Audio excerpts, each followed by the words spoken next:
Good. Before we start timing them, I think on behalf of both Don and I, and probably everybody here, and we hear it for our St. Thomas Academy of Education students. I don't recall this ever happening before, so they deserve a lot of credit, as Mr. Hungerson, who has been kind enough to help out as well, but thank you all. So, first off, who's a senior in this room? Senior in high school? So, I was actually thinking I was out knocking some doors. This is my door knocking close a few blocks away. It dawned on me about 30 years ago, almost exactly. I just sold 5,000 candy bars in order to afford a trip to go to Europe with my German class. And for the first 3 weeks, I wandered around with my German class.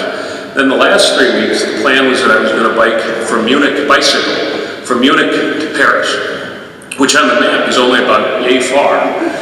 Turns out it's about 1,000 miles with the direction that I took. But just as I got across the French border, I came across this clay tennis court. I was a bit of a tennis player in high school. Never seen a clay tennis court before. There's two folks playing. There's another guy standing about where Don was.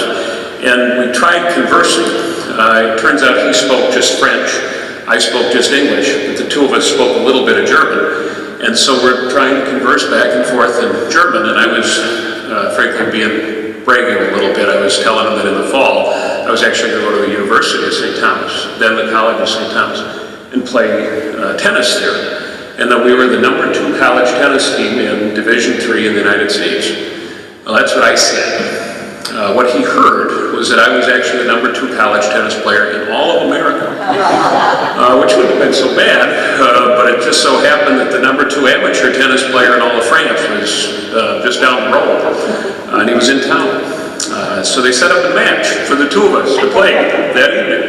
And he came down, and I thought to myself, what's the worst thing that can happen, right? I lose a little bit of tennis.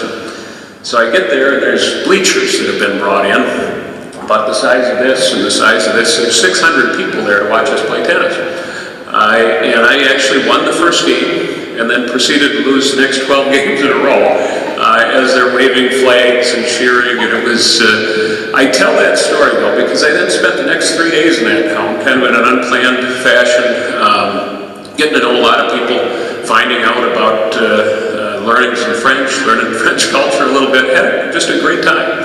And I tell that story for a reason, which is because one of the most important things that we have, and one of the things that I think I bring to, learn the lessons from that I bring to the legislature is an ability to talk to both sides. Just because Republicans are Republicans and Democrats are Democrats doesn't mean that we're at odds with one another. It just means we have a little bit different approach. And if you take the time to go across the aisle and actually talk to one another, it's amazing what you can learn from one another if you're willing to drop the partisan stuff for a little while and talk.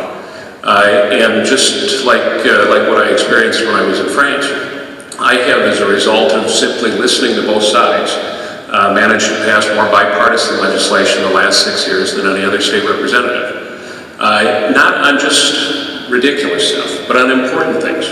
Things like finding missing kids, helping police officers find missing kids. The most advanced, the biggest advances in fire safety laws in the last 30 years.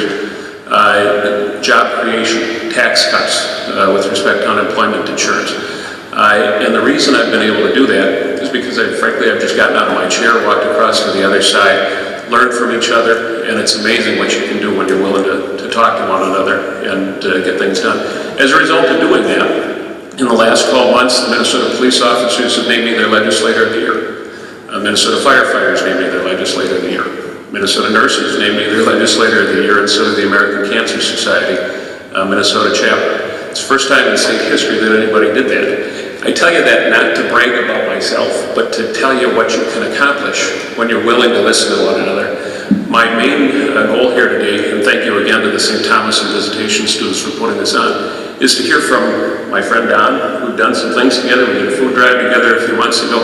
I expect to learn a great deal from him.